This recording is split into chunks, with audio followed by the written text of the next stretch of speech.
How did Shah Rukh Khan become so big? He's the only billionaire Bollywood actor in India. He's very, very diversified, Sharan. If you see the mannat that he bought, why did he buy a house? At 18 crores. Today is what, 300 crores? Basically, you manage money for celebrities. Tell me some crazy investment that they have done. Amitabh Bachchan bought land in Gift City 20 years back. Wow. Today it's worth 400 crores. Now, which stock would give that return? I had the privilege of meeting Mr. Rakesh Jhunjhunwala. A person from the audience, he asked, Sir, how have you made this money in stocks and all of these? So the first thing he asked the man, have you bought a house? He said, no, sir. I said, first go buy a house and then invest in the stock.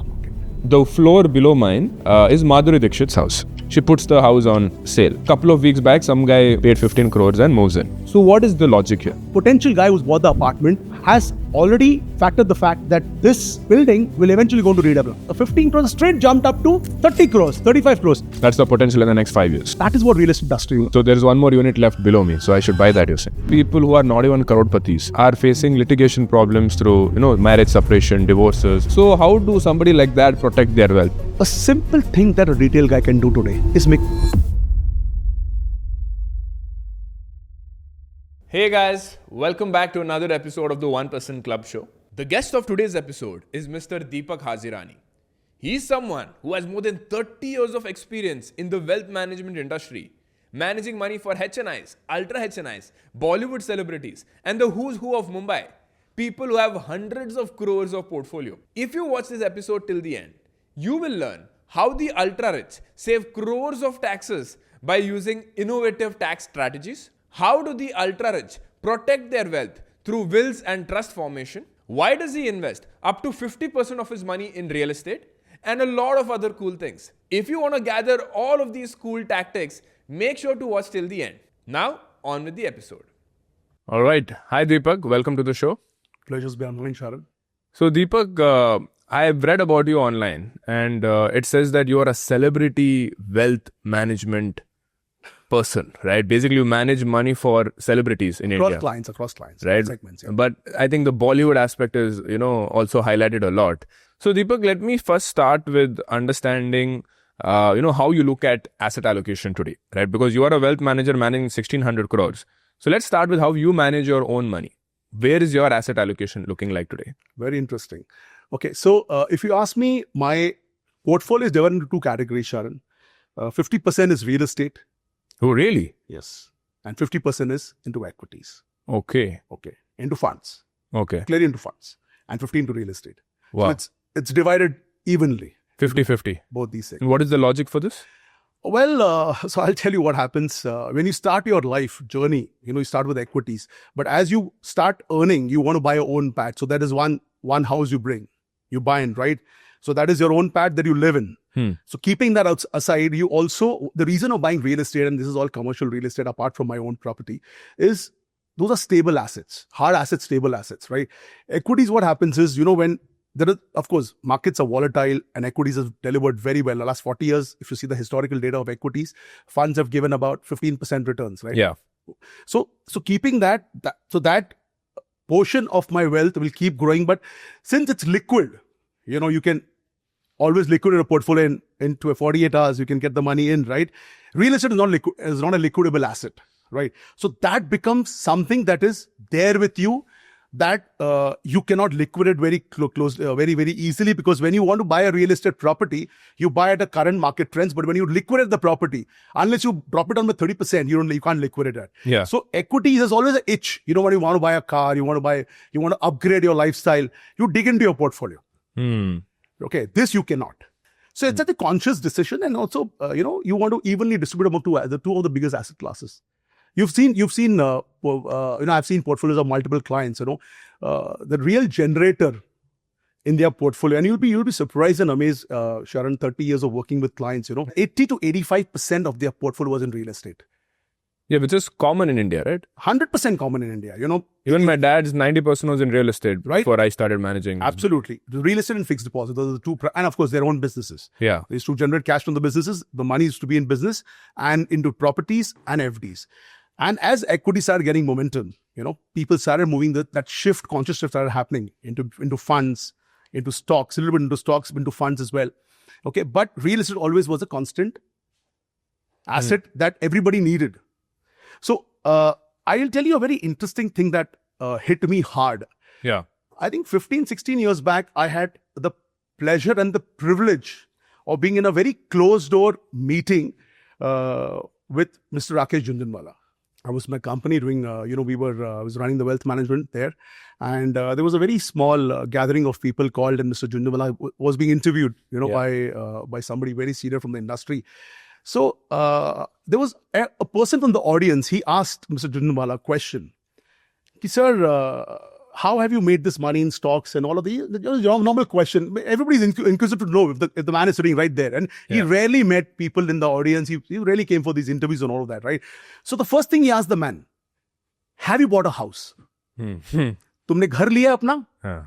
He said, no, sir. I said, first go buy a house and then invest in the stock market. Who said? Mr. Jhunjhunwala. These were his words, verbatim. Oh. Have you bought a house of your own? He said, no, not yet, sir. He said, first go buy a house. What is the logic for that? What do you have to see what happens when you dabble in stocks, when you invest in stocks. Okay, markets are very volatile. We go through all. I've seen all market cycles. Markets have been good, great, but greed, when it comes over, you end up buying stocks. You end up pumping a lot of money. When the market tanks, your portfolio tanks as well. Okay, so a house gives you stability. I mean, you see why do the rich buy houses? And you see the most expensive properties. If you see, equity and real estate are two asset classes that are parallelly hand in hand. So if money is made in equity, it is transitioned to real estate. Look at the buying that is happening in real estate. I'll give you some numbers as well, the stats of the market, real estate market, right? Because I've also worked in real estate. Yeah. People who've made money, they eventually book their profits. Because this is a notional profit in my portfolio unless I take it in my account. The monies are moved to real estate. I have seen clients picking up properties left, right, center. COVID, rampant buying happened in real estate. And prices were getting dirt cheap in real estate, right? I mean, I know one of the largest stockbrokers, without naming the guy, brokers, one of the biggest stockbrokers of Bombay, right? I won't name, but it's there in the media. He bought a house worth 250 crores. 250 crores. Malabar Hill. Okay. There is a very prime property, and I'll not name the developer. It's all there. I mean, it's a new development in Malabar Hill, okay, by Lodha. I'll give the name. Another development happening, for instance, in Oberoi 360. Okay, people are buying the minimum ticket size in real estate in Oberoi 360 starts from 65-70 crores, and people have bought houses worth 120 crores. And why is that happening? Because they know today real estate is a hard asset. It is there, and its land is only going to get costlier in certain pockets of Mumbai. Look at what land was early when I started my career. For instance, I've met somebody. In 90s he started parking money in Panvel and bought land. Okay. He bought acres in 2 lakhs, 3 lakhs per acre in Panvel. Today he's got 100 acres in Panvel. Okay. What is the value of an acre in Panvel today? Between 5 and 8 crores. For an acre? For an acre, and because the airport has come. 5 to 8 crores? Yes, for an acre. And he has how much? 100 acres. Okay. When did he start investing there? 90s. He knew about it. He just kept buying. He had money. He just kept buying. Again, you said celebrity angle. So they have made money. They have made wealth in land, in real estate. They understand what wealth is. So if you ask somebody to put a 25 crore check into funds and all of that, today they'll give you 5 crores trying to start with, and then they'll keep upgrading it, 20 lakhs or 50 lakhs, 1 crore. They'll keep upgrading their investments. But you ask somebody to put a 50 crore, they'll immediately park in real estate. Why does that happen? Because it's more of a hard asset. Absolutely. It's a hard asset. They know it is here to stay. It is not volatile. The markets don't dabble much. The market stays. It grows slow, but it grows exponentially. And you got to give it time. Like equity, got to give it time. But when the markets get shaky, get volatile, people start getting jittery. So what other crazy things do, rich people do? Like give me some example of, you work with a lot of Bollywood stars. I work with everybody. So I'll tell you, I'll give you very... Tell me something related to a Bollywood star, without taking name. Some crazy investment that they have done, which is very unconventional, but has turned out really great for them. Okay. Now I'll tell you first about another client, okay, whom I met in 2000, which actually opened up my eyes what art is all about. Okay. So that's sort of interesting. 2008, I went, when I was in Stanchart, I went with one of my RMs. He said, sir, you have to meet this client. He had an account with us, without taking his name. He's passed away. He's no longer there. So I went to him to pitch over. Is he like a billionaire in India? He's big. 1,000 crore plus kind of a He's guy. big. He's Okay. Gujarati, stays in town. Okay. So he used to stay in town. His son, family is there. So 1,000 crore guy, South Bombay guy. Say 500 crores. Okay. Okay. Not less than that. So I went to pitch in mutual funds. 2007-8 I'm talking about, right? Just before the Lehman crisis happened. Okay. So he said, humorously he said, Deepak, what returns you think you'll give me? So I think 14-15% is what you should expect. He said, give your money to me. I'll give you 10% a month. 120% a year, okay? I said, sir, did I hear it right? 10% a month. Mujhe de tere paise. You're young. 20 years back, I was still younger. I'll give you 10% a month. So I was like baffled. I said, sir, what do you do? And I didn't know who the hell was he, okay? Yeah. He was the biggest art collector in India. He had a lot of Hussain paintings, okay? Okay. So he said, I make money in art. But how? He buys paintings. He buys those budding artists who then eventually become bigger. And I don't know, how do you evaluate the definition of how much this painting is worth? People with different taste buds, with different eccentricities, buy art at different valuations. I don't know how look, in equity, in real estate, we know what the numbers are, right? Yeah. In art, you don't know what the number is. Subjective. It's very different. You buy a MF Hussain painting. You buy one of those very, very big painters. You buy those antiques, crores of rupees. He says, I have so many of them. So this painting that is lying here is worth 5 crore rupees back then. Wow. I said, why, sir? Why so expensive? It's just painting. He said, that's MF Hussain. Hussein's painting. So he said, 10% a month I'll give you. What are you going to give me 14-15%? How is he giving you 10% a No, he month? said, this is how money I make in art. Oh. So you give me your money. I said, no, I don't have that much money. So that's when I understood what is art. So Bollywood, I think it's different. I think they are smart today. I think the Gen Z is very smart. I think they're well diversified. They put a lot of money in startups. If you see, Okay. Bollywood people. everybody today, and they have access to today. If you talk about the stars back then, it was different. They used to put all the money gets plowed back into productions, movies and all. Today, they're very smartly diversified. Very smartly diversified. I manage some of the leading names, and I have seen their monies are very, very diversified. I mean, they've taken stakes in companies, exiting companies. They've put money in startups. They have had their own brands. So they have multiple revenues coming from across. So they know their shelf life is like 10, 20 years. If they plays out well. If it doesn't play out, then what? Yeah. So they already know that and they prepare for themselves.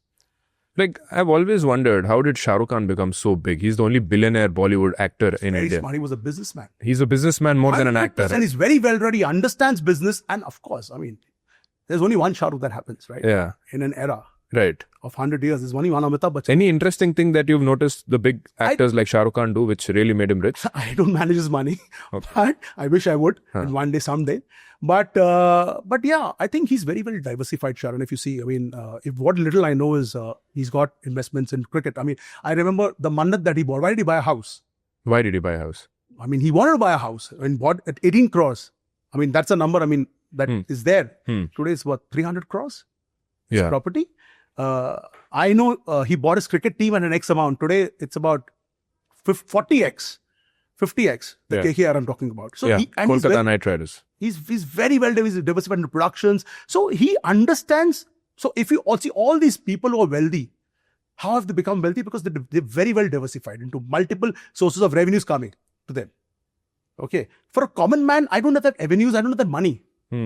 So I'm stuck to my job. I'm stuck to, and also what I see is, I want to buy an iPhone 17, the latest. Okay. I spend $1.5 lakh on that. Not needed, not worth it. I mean, we all have come up. Today I see, I laugh. I tell my son, your father can afford. So, he's buying for you. My father couldn't afford. So I still. Your son has an iPhone 17. No, he has. I mean, if I bought a 16, he bought a 17. I want to, fine. I don't understand when people wear a t-shirt worth 25,000, shoes worth 70,000, LV shoes. Yeah. Why? I mean, the first time I remember he bought a t-shirt, I said 25 grand for a I understand 6,000, 7,000, 8,000, 25 grand. What is this? But the brands, 70,000 for a shoes. It's just I just couldn't. Gen Z is That's Gen Z for you. Yeah. So what happens that if you ask me, and a very typical debate, okay, I told him, okay, if I want to buy a bigger house, Pranshu, then what do I do? He says, Dad, I mean, buying a four bedroom today in Bandra doesn't cost less than 12 to 14 crores. He said, Dad, 12 to 14 crores. It's a huge amount of money deployed. See how smart they are. Okay, Yeah. he's only 19. So why can't we rent it out? Yeah. Something that your audience would say the same thing. I think pay three and a half. my content has reached him to say this. Absolutely. I'm telling you, he follows the videos. He Right. sees, that's what he knew who Sharan is. So he says, Dad, 3.5, 4 lakhs. I pay rent. I stay in a 14-floor apartment. Yeah. Why should I deploy that money? I put it in the market. Equities. That's what I do, by the way. Exactly. Same. 15 crore house, 3 to 4 lakhs rent. Exactly. Deploy them. And I make 18%. He's got his own stock portfolio. I don't dabble in stocks. I said, no, but that is one thing. But second is, if all our parents thought the same way. I think it's a privilege for people who have their parents home, which is good. Right? Like I have my parents home in Mangalore. Right. So I am like, if I face the worst of the worst financial situation, I just go back to my parents' home. Exactly. You have that today. Yeah. What if that is not there? That is not there, and I agree with you that I should buy my own house. So like in my building, I stay in Juhu, and it's a 5-floor old building, right? I like those houses because, as you know, Mumbai new houses, they are like matchboxes, Cramped. very low ceiling. Yep. I wanted like an old house because I think in the 80s and 90s, people knew how to live. They wanted higher ceilings, bigger rooms, everything. Yes. So I went there. Right.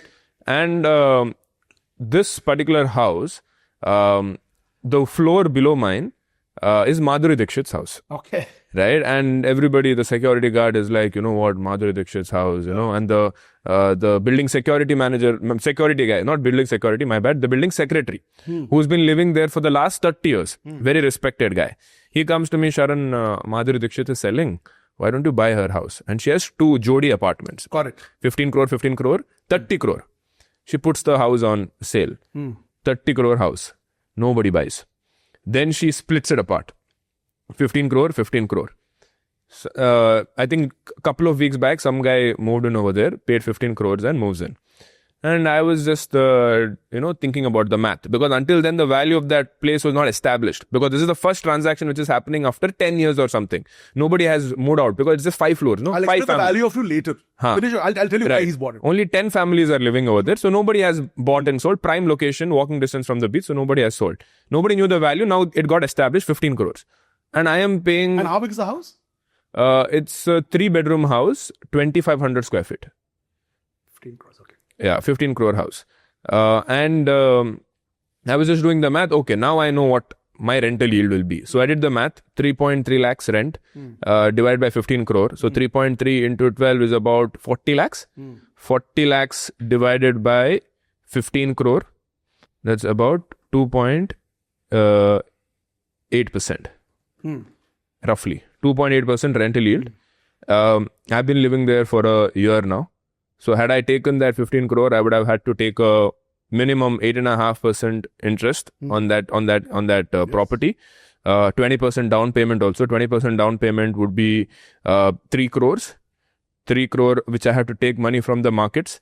The last 1 year has been phenomenal for me, even though the market has not done well. I've invested in the US market, gold, silver, made a lot of money there. So assume I made 20%. So 60 lakhs of capital gains also I made. So I was like looking at this math. I'm like, okay, why are people still buying a house if this is the math?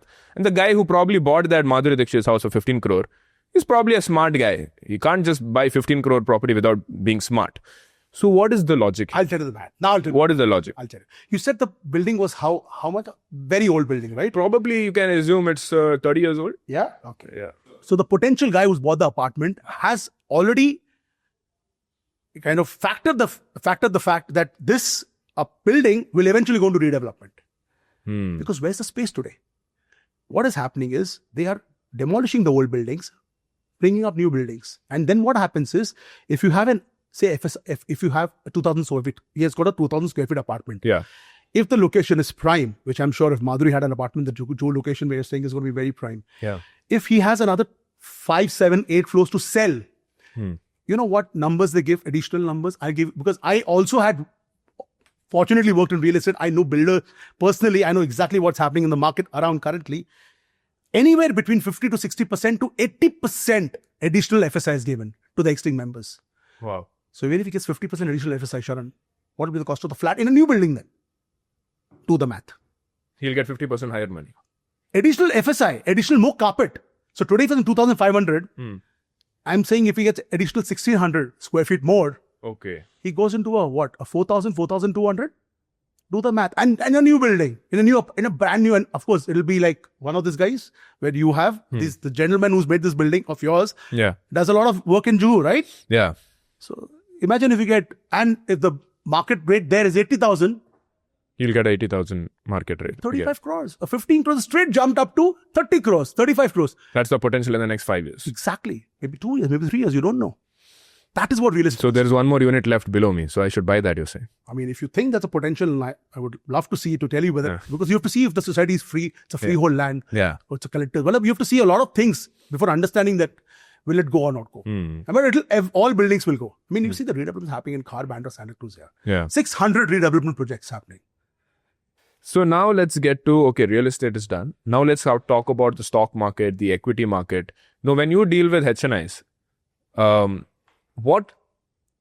HNIs really interested in investing in the equity market because they have access to so many other things? They have access to, real estate projects, startup investments. So how many of them are actually investing in mutual funds and stocks and all of that? That has changed. That has changed? 100% changed. I mean, if you see last 10, 20 years, I mean, you see the mutual fund industry itself, right? From 15 trillion 10 years back in 2015, today it's about 80 trillion, right? So, I mean, there's a lot of retail participation that has come in. Right. Mutual funds have become accessible to the common man as well. Yeah. But HNIs definitely, they've seen merit in investing in funds. So I think a lot of VC clients investing in funds, the portfolios have swelled up. Okay, they've multiplied the wealth. So you said that your 50% is in equity and you only invest in mid cap and small cap. Yeah. Because you've already taken care of your safety with real estate. And these are mostly commercial real estate properties, which is generating rent also for you. So you have passive income also coming for you. So your passive income, is that more than your monthly expenses? 100%. So by what factor is it more than your monthly expenses, if you can share? It's more than double, more than 3 times. So your passive income is 3 times your monthly expenses. Wow. That's a good spot to be in. I think when you're young, I think you have to smartly invest. You have to be more aggressive because your horizon is much longer. Anyway, as you grow older, see, because we've been in the financial markets, we understand. They look at it for 10 years at least. I mean, the moment you see a dip, put in the market. Yeah. I'll tell you, there was a time when I lost my market and I lost my entire house in the stock market. So greed and fear, drives the human behavior. So I'll give you a very example of my own money. So I had a property of my father, which was in New Mumbai. It was a row house. It was a bungalow. Okay, and I remember in 2007 I sold that property because I said, those days, 2006 I bought a house and car, so I also wanted some cash flows. So I put the money into a fixed deposit or something, and I sold the property for a small amount. Because that time New Bombay was not still still developing. It was still, and today I think that value of that property would be like 10x, 10x from what I sold it. Wow. What happened is the property money has to go redeployed back in the property. Correct, to save tax. Save tax, right. So the money was into FDs. And I'm talking 2007, the Sensex was 14,000. I was a banker. I had access to a lot of clients and a lot of fund guys and a lot of, I still remember the brokers who run the stock market. I was in town. So they used to come to me, sir, Deepak sir, why don't you invest in this stock? And every time I saw the stock, I was recommended in a week, 10 days, because everything was running. Everything was one-way traffic in 2007. Yeah. The stock doubled. So I saw one. The second tip came to me, and these are tips again, I say. So we should not go by tips. So if your investors are hearing this, your viewers are hearing this, you should understand, never go by tips. Okay, do a lot of study. So I made that mistake, like greed. Okay, the second time I get a tip about this stock, I don't put, because I know this money has to get redeployed back in real estate. It becomes double. 3, 4. After the 4th tip, I said no. I'm missing something. So from 14,000, Sensex reached 19,000. I said no. Because the way the market was going up, everything was going up. Everything ran. Yeah. So I said, chalo, the next step I come, I'm going to liquidate the fixed deposit, put it back there, make 3x out of it, and buy a bigger property. Yeah. Right? Yeah. Right. So till 21,000, I was like, oh man, everything is going good. And when the crash came, I remember when the crash came after 21,000, okay, it touched about 18,000. It went right down to 8,000. It touched about 18,000. I said, ठीक है, तो correction आना है. Understand, correction आता है. 16,000, I call up one of the big boys in the AMCs, some fund managers we knew. So what do you say? Markets have corrected here. Stay invested. Don't worry. This is what they say. Everybody says that, right? Yeah. So it's no, I feel jittery because it's just been going down and down. When you lost 25% of your capital also. I lost everything. It came to 8,000. I said, abhi aur kitna You girega? entered at what average entry price? 19. So assuming I entered 19,000, there was a lot of penny stocks. Half of your money has gone. It went away. 28 lakhs I sold the bungalow. I got 5 lakhs in my hand. Sharan, what was that? So my wife always tells me, you lost one house in the stock market. So that has been my learning. That's why half of your money is in real estate. And I don't do stocks. Huh. I only do funds, right? So that was my learning. I mean, so, don't get swayed by the frenzy. Okay, stick to the basics. So you mentioned 50% in mid-cap and small-cap. Yes. How much percent is in mid-cap? How much percent is in small-cap? So I think out of 50%, I think largely mid-caps and a little bit on small caps. So how much percent is in mid-cap? You see about 60-40? 60-40. Mid-cap, 40 in small cap.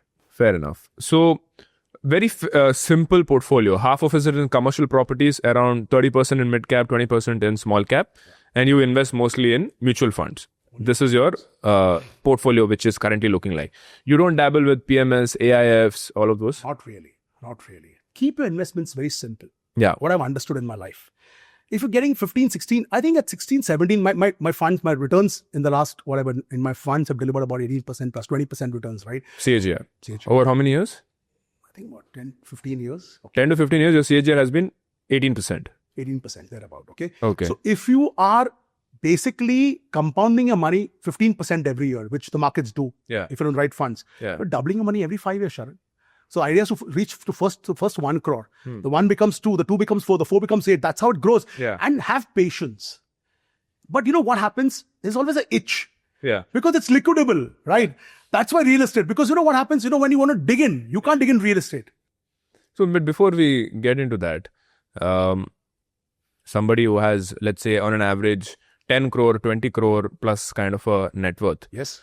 What are the problems that somebody like this person has? Because as a retail investor, when I think, if I have 10 crores, I'll put in an FD.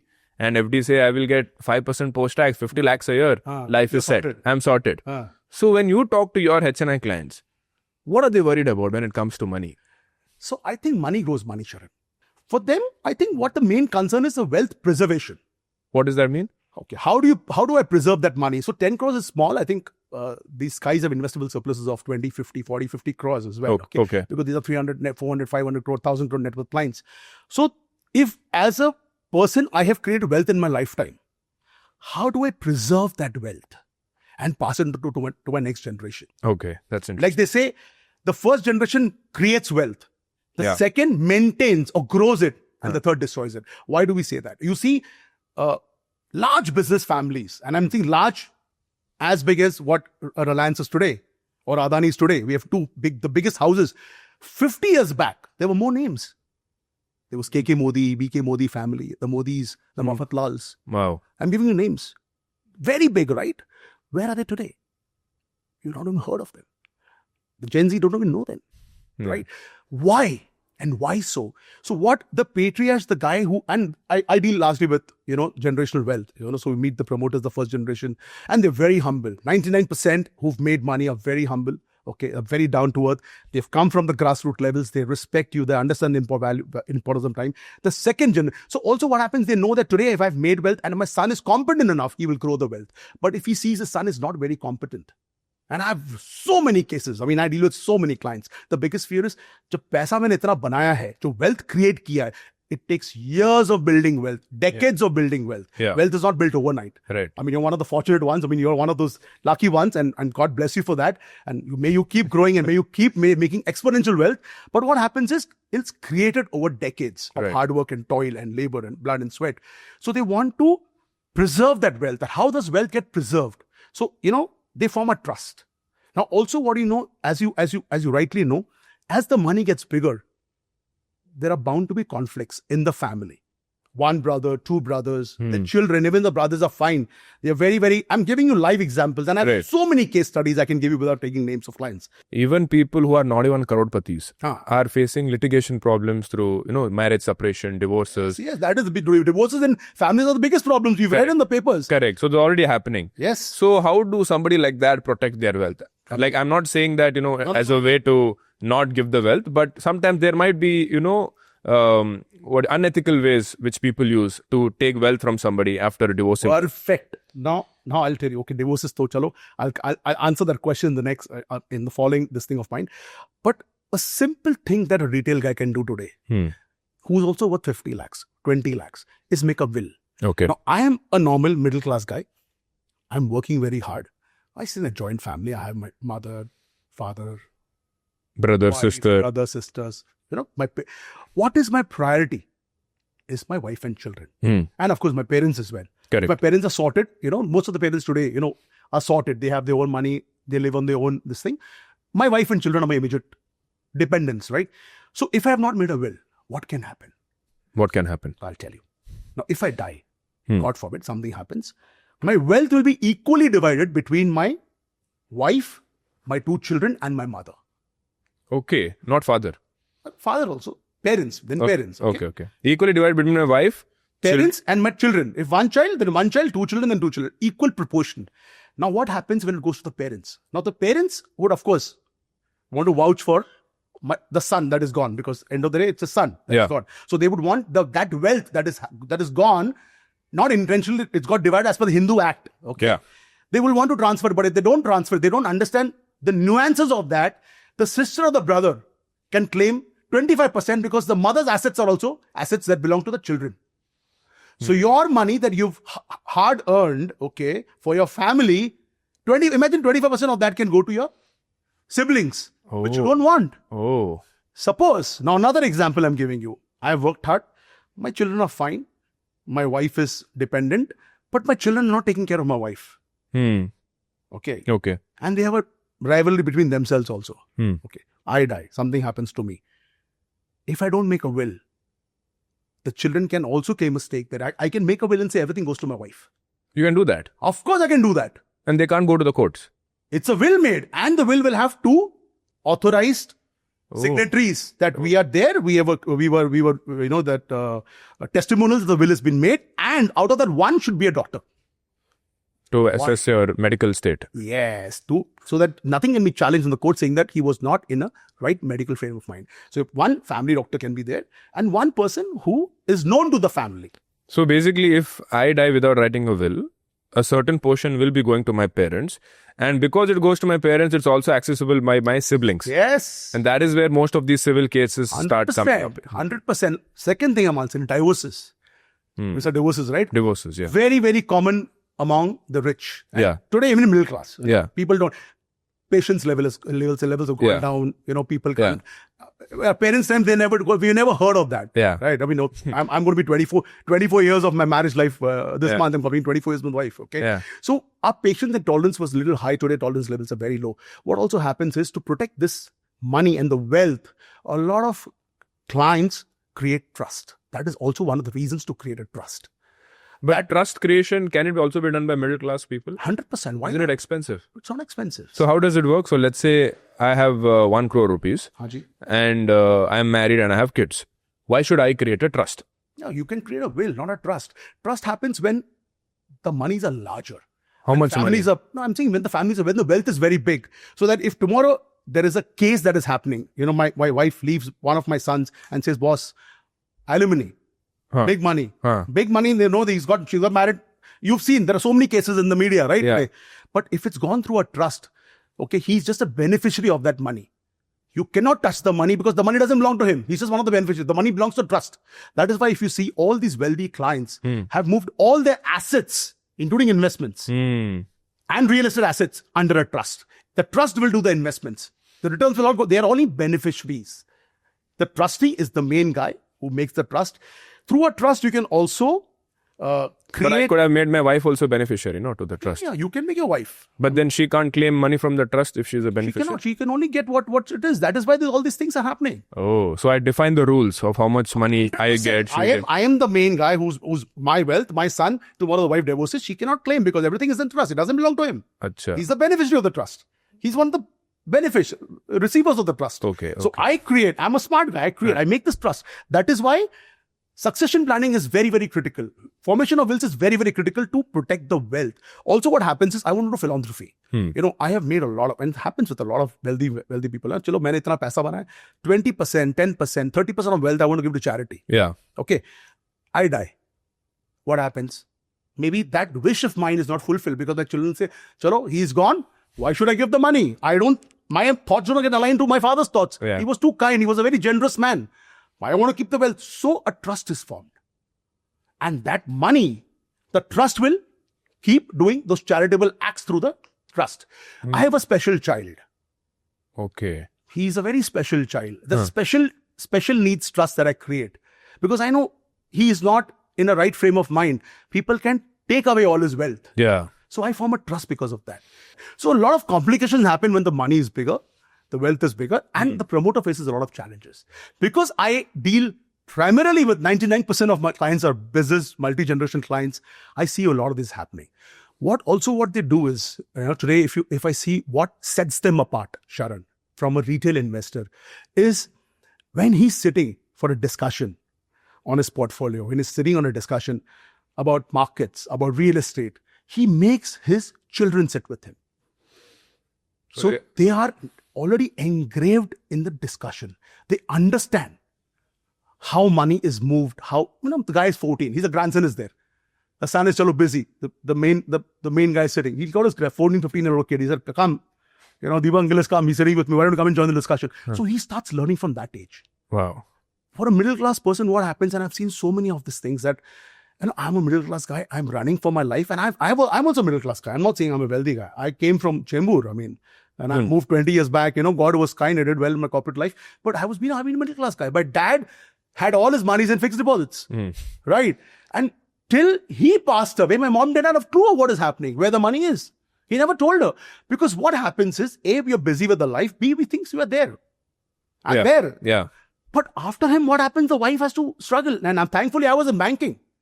So I could figure out, okay, ye paise FD se pada hua hai and this is not fetching. And of course, you take charge, like you said, you took charge of parents' money. Yeah. So this is very common.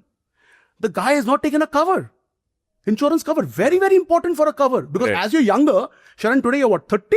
31? I'm 30. So do you know the mortality charges are the least as you grow, as you cross 30, the 40, the 50 barriers, it starts jumping. So I have a 1 crore health insurance coverage for which I paid only 25,000 rupees annual. Life insurance? Life insurance I don't have because I'm financially free. Parents are also financially free. But I'll tell you what, today it comes cheap. See, today you're not only going to stay till here, you will grow exponentially. Yeah. Okay. You will want to leverage your assets. You will also take a lot of loans for whatever reasons. Yeah. So why not take a cover? It comes very cheap. Another way of taking cover, one is from a personal account. Okay. Second is from a company account. You run a company? I run a company, yes. Okay. You are the face. You are the main guy. You pay taxes. Yeah. You will pay huge amounts of taxes. Yeah. And this is for the entire audience. Okay. I'll come to the secret how people save taxes. Huge amounts of taxes. Okay. So give me an example of how much cover I should take. Okay. So technically, if your company is financials are healthy and good, positive, you can go up to 30 crores of cover as well. Okay. Now what happens is, and more, maybe more. Once I see the financials, I'll be able to guide you better. Yeah. Okay. Now the company pays a premium. The ownership of the policy is the company. Yeah. Okay. Sharan's company. Sharan's the beneficiary. He's covered by the company. Company pays a premium, claims an expenditure. So saves tax. Okay. When you claim an expense, your profit is reduced, you pay lesser tax. Okay. Okay. Right. And tomorrow if something happens to Sharan, God forbid, okay, something happens to the promoter, the 30 crore rupees will come in the company. Displacement of income of the promoter. Okay. The definition of key man said to indemnify losses of the key perceived individual is the definition. Okay. So 30 crores comes in the company. So the company gets a breather. Yeah. Okay. And it's taxable. Very simple vanilla product. Okay. Coming to an extension of that, the game changer I'm talking about. Okay. Okay. Now Sharan's company assuming is 10 crores of profit. Here what I said is a term plan. Now term plan, assuming Sharan is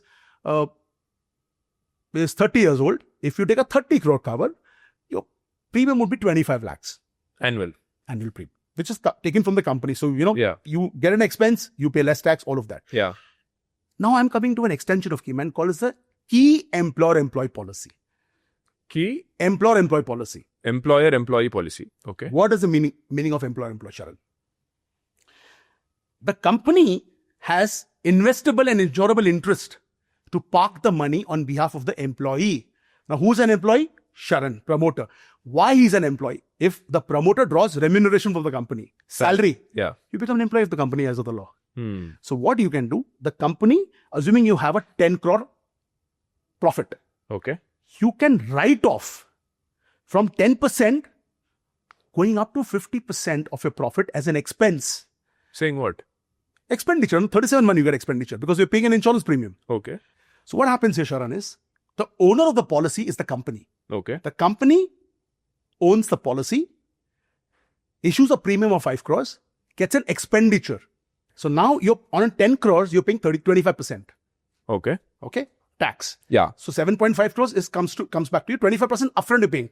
2.5 Tax crores back. have to pay to the government. Yeah. 100%. Yeah. Right? Now, if I write off 5 crores from your books as an expense, assuming 5, could be 10%, could be 1 crore, could be 2 crore, any amount. I'm Okay. just saying 5 crores here, hypothetically, because maybe you need just 5 crores to run a company. Okay. Why should you pay more tax? Yeah. So assuming I'm paying 5 crores as a number. So instead of paying tax 25% on 10, you pay tax on 5 crores, not 25%. Yeah. So how much tax you've saved technically? 1.25. 1.25 crores in a year. Yeah.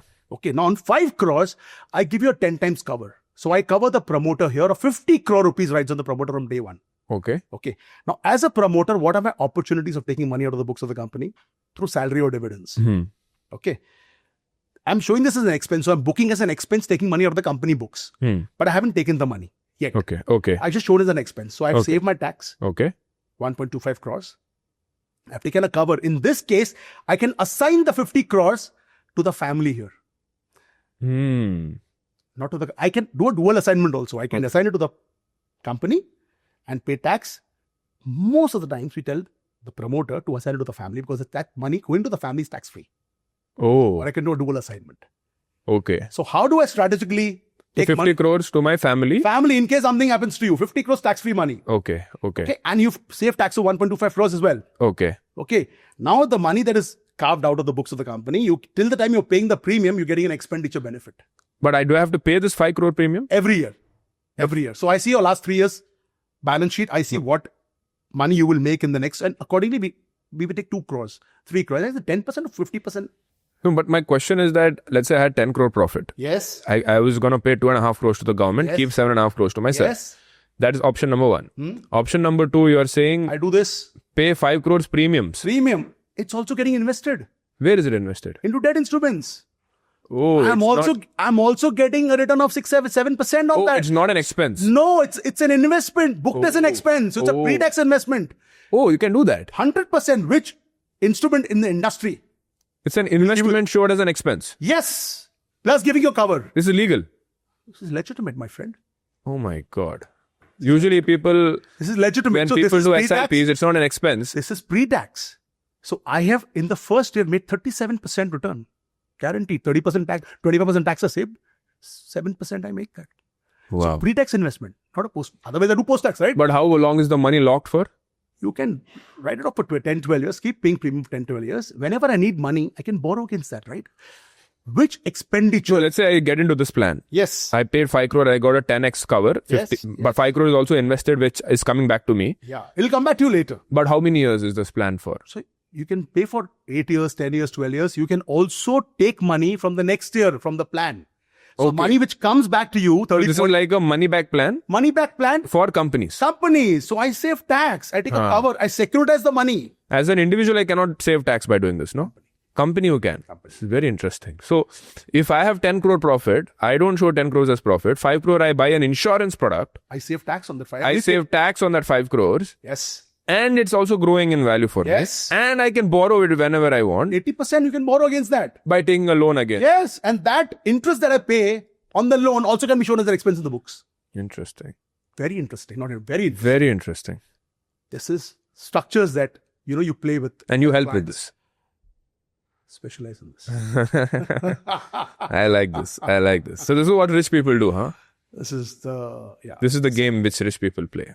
I like this. Also, I've heard Elon Musk do this, where, let's say now Elon Musk is worth $500 billion. Yep. Now, if he has to buy an island or he has to build a rocket, or let's say he has to build a ship, personal ship worth 50 crores. Instead of selling his stocks of 50 crores, he takes a loan against his stocks, right, at a lower interest rate. And then that interest rate is also tax deductible. Can that be done in India? So in India, I've seen this happening a lot in real estate. Okay. So assuming the client buys a property of 25 crores. Okay. Okay. He takes a loan against that. How much will I get loan? 60%, 70% of market value. At what interest rate? 9%, Okay. 10%. He buys another property with that. Okay. He leases that property. Okay. Largely happens in commercial. But there is Commercial no yields are good, right? there is no arbitrage, no 8-9% interest rate. Then rental also will be Rental, but I'm creating more assets. I have a client who's made from this whole thing. He's got hardly any money in stocks or investments. okay. In his lifetime, he made 800 crores worth properties from just, borrowing against property, picking up another property, borrowing against that. I mean, it's a very time consuming. You have to have your CA on the go, legal team. The properties have to be clean. Yeah. They have to be, titles has to be clear. He just goes on. I said, sir, and I said, out of curiosity, I said, sir, you have nothing, zero exposure. But the chota mota stocks mein kiya hai, aise hi. He said, property kitna? Because I know he was a hardcore property. He said, today, if I sell everything, and he wants to sell now, that's when it opened the number because his kids are settled in US. Okay. Doing very well. They don't want to come back. Huh. I said, I'm 63, 64, Deepak, and, I've only made properties. They don't want to come back. They're doing very well there. I said, so how did you make it? He told me, I bought a property, borrowed against that. And of course, he was little, God was kind. He said, my father had some assets. That's how he started off. He started borrowing against that, buying another property, borrow against that property, started leasing that property. So LRD, called lease rent discounting. So that happened. What is that lease rent discounting? So I basically buy a property, I lease it, I pay that funds my EMI for another property that I take. Then But in India, if I look at this process, I understand. Let's say I have a 10 crore property ready, which my dad made for me. Right. I take a loan against it. I get 7 crores out. Yes. I buy a 7 crore property. Right. Now for 7 crore property, that EMI Yes. is probably going to be, if I assume 10% interest rate will be. I also will lease that property, right? I will also lease it. Yes. So let's say the interest is 70 lakhs Yes. plus whatever, let's say 1 crore I have to pay in EMIs in a year for a 7 crore property. Is that right? So depending on where I take the property. If So I let's take say a commercial property. I get, let's say 6%, 7%. 7% you get, yeah. 7%. So 7%. 7% is idle number. 7% on 7 crores is about 50 lakhs. 50 lakhs is my rental income, which I can also use my interest that I'm paying on that property as the loan to offset my income. Absolutely. Still, I have to pay an additional delta to the bank. So I'm not really making any positive here. I'm negative over here. But they have created assets out of that. Now, sometimes, you take a smaller property. You take smaller assets, 300, 400 square feet. Don't take a 10,000 square feet. Okay. Take a 300, 400. The rental yields, commercial, are way higher. Goes to about 8-9%. Okay. 8-9%. When a smaller For a property. smaller, because it's fast selling. People need it. Now, I'll tell you, in Bandra, I live in Khar. A lot of commercial is coming in Bandra, Khar. Santa Cruz. A lot of commercial. It was never there. It was only Yeah, residential. it's usually never there. Never there. A lot of commercial is coming. Okay. You know what are the yields there? 9%. 10%. 9%. In Bandra 9%. Khar. In Bandra Khar, because everybody wants to have an office there. So 10% rent I can get. 9%. 9-10% rent. Yields are 9%. Interesting. Very interesting, because today I travel to BKC, I go to Goregaon. I have an office, I take 2 offices there. Fast selling. I give 1 office. So I take multiple such offices there. So a lot of if you come to Bandra Khar and you stay in Juhu, so you should come and visit, a lot of commercial is happening. A lot of commercial properties coming up. Small offices. 300-400 square feet. Viable. How much per square feet over there in Bandra? So it commands anywhere from 65,000 goes up to 80,000 Per square feet. per square feet. PSF. We are in Andheri right now. Here it's 55,000 in this office right now. So Bandra it goes to 80,000 rupees per square. 65, depending on how is 65 to 80. Okay. between. I can talk because developers, I know all the developers. Yeah. So we can negotiate. So 65,000 into 300, so about 2 crores. 2 crore property and I get 9% rent. 8-9%. 8-9%. So about 16 lakhs of rent. And then I can use Good building. that money to pay off the EMI of that 100%. property. Why also. not? Property free. Interesting. Very interesting. So this is what rich people do, that they buy one property, they take a loan against the property, invest it in another property using that loan and then pay rent on that. Create multiple revenue streams, Sharan. First, what used to happen, Sharan, is to everything plowed back in the business, because I know my business pretty well. So I understand the margins. I understand the opportunities in the business, right? Right. So I always keep deploying back. I think a lot of that has changed over the last decade or so. They started diversifying into, but real estate was always there. Like it's business or real estate or fixed deposits to be secure. That has been changing quite rapidly. So now diversification is happening. They're putting money into funds. They're seeing returns in funds, equities, markets, But the whole idea is that still, if you ask them, the flair goes towards real estate. Now I'll give you small examples, okay? And so one of the celebrities, because see, they're very connected. They're very well connected. Now I think I know why. In this same building that we are in right now, Amitabh Bachchan, Ajay Devgan, Kartik Aaryan all have a unit over here. That's how they pitched it to me also. They're like, all of these guys that are living here, you come take an office here. In the news, bought land in Gift City 20 years back. Wow. He had a good advisor. He's Amitabh Bachchan. So maybe he knew, how it's going to pan out. Today it's worth 400 crores. Wow. Which stock would give that return? I know somebody who's got 4 acres in Goregaon. 25 years back, what? Okay. So that is something that you pass on. I just told you about somebody who bought 3 lakhs per acre in 90s. He kept buying. Today he said, Deepak, the whole village is mine. I'm the Zamindar of the village. But he stays in Pali Hill, doesn't have liquidity. So, okay, I'll give you another example. The Ayodhya Mandir came 4 years back. Yeah. People already knew that something is happening there. They started buying land. Who? The rich people. Rich people. You see, so Lodha launched a project there in Ayodhya. Yeah. They came in 5 years back. It's multiplied, 10 times? Yeah. That is what happens. Because they have access, they're privy to information. They have access to information. All right. Let's now go to the rapid fire round. Deepak, are you ready? Sure. Just quick. You're always quick. But let's do the rapid fire round now. First question. What is that one asset class that HNIs are betting on right now that most people don't know about? I think insurance. Insurance. The structure that I told you about. So if you had to pick between small cap or large cap for the next 5 years, what do you pick? Small cap. Most overrated investment advice floating around today? Metals. Metals.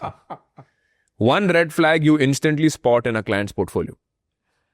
I think too much of over-leveraged in a certain asset class. Okay, like putting too much in one asset.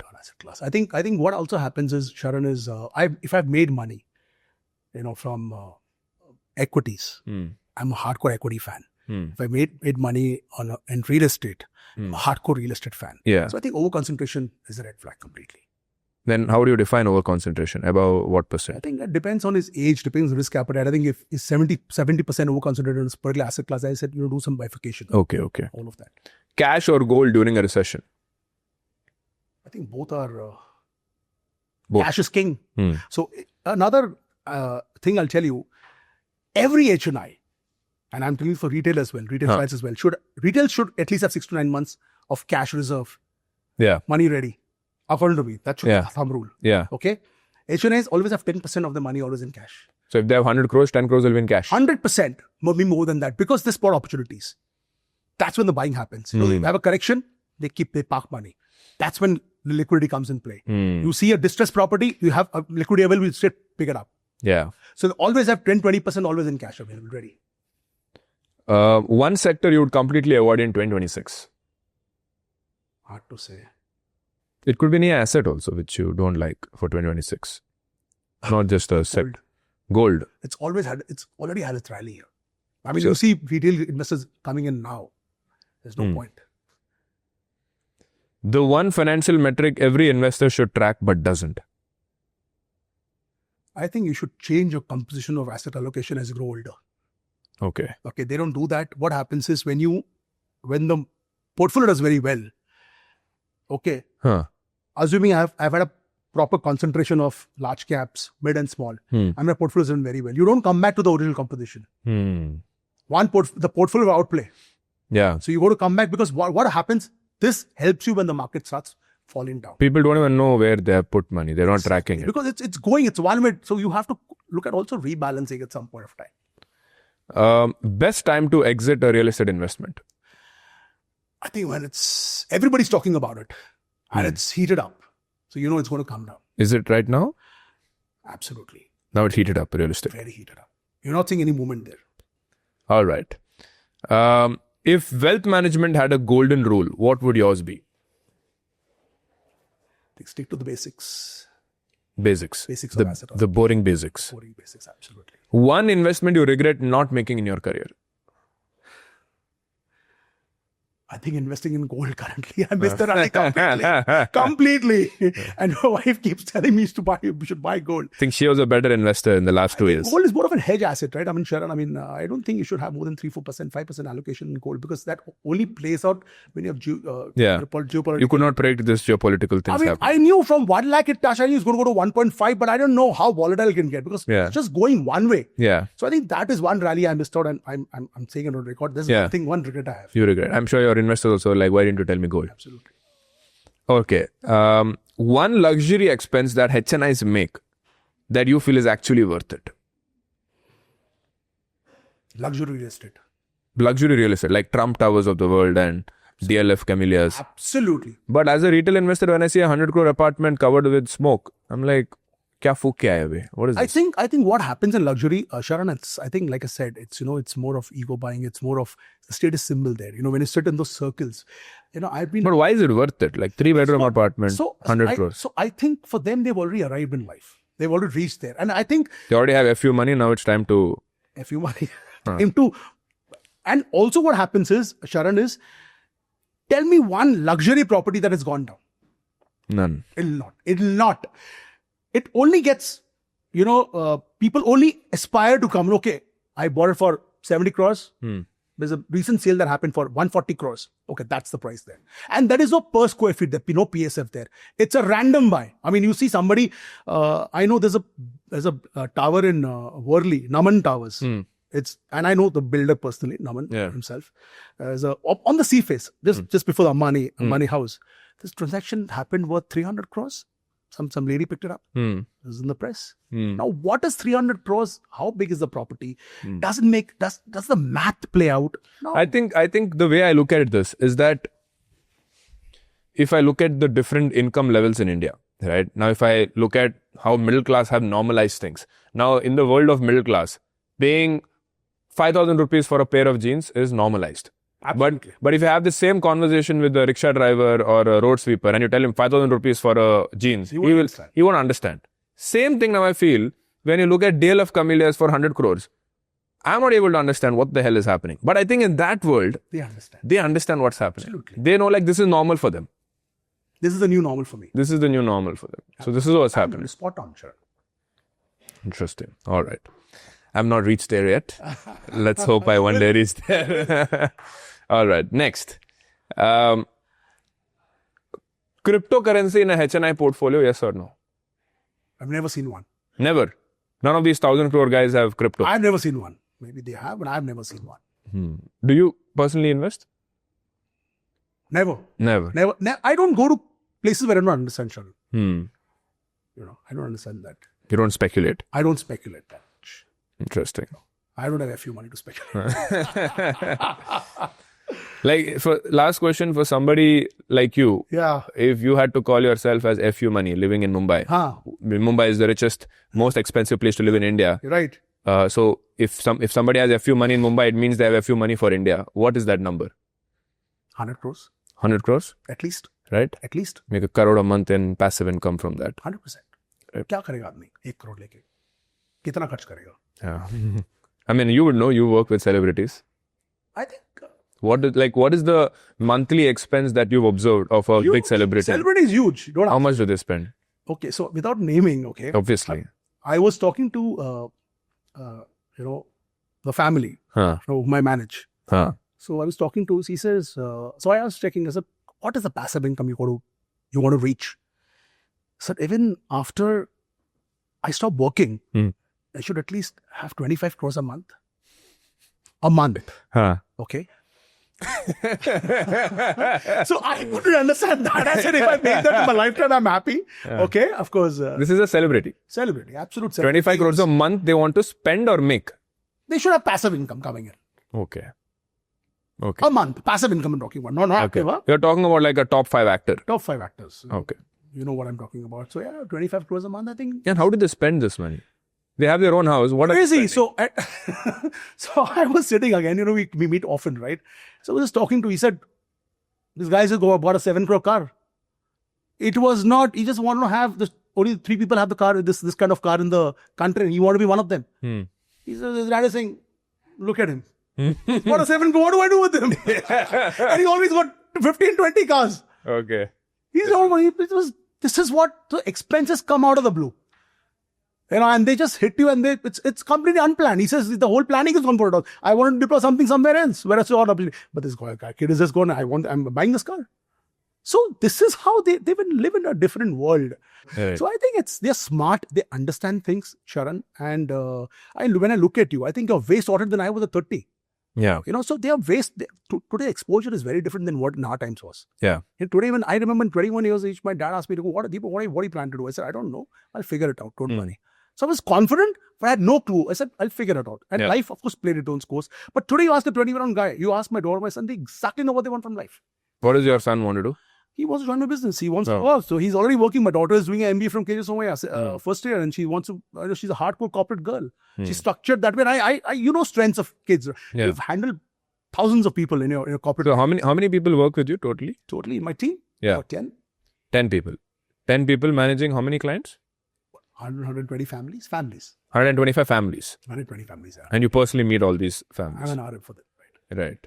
Guys, on that note, please put your feedback down in the comment section below on how you felt about this entire conversation.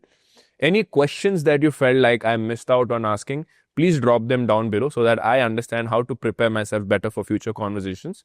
And any future guest recommendations that you have, whether it's a PMS fund manager, mutual fund manager, wealth manager, whoever it is that you like, please drop them down below so that I will get them for you on a conversation very, very soon. On that note, I'll see you in the next one. Before you go, guys, if this episode gave you even one insight that made you think differently about money, don't just keep it to yourself. Share it with your friend or family member who could use it too. And if it sparked a new thought or even made you disagree with me, drop a comment below and tell me why. Your critique helps me make these conversations sharper and more useful for you.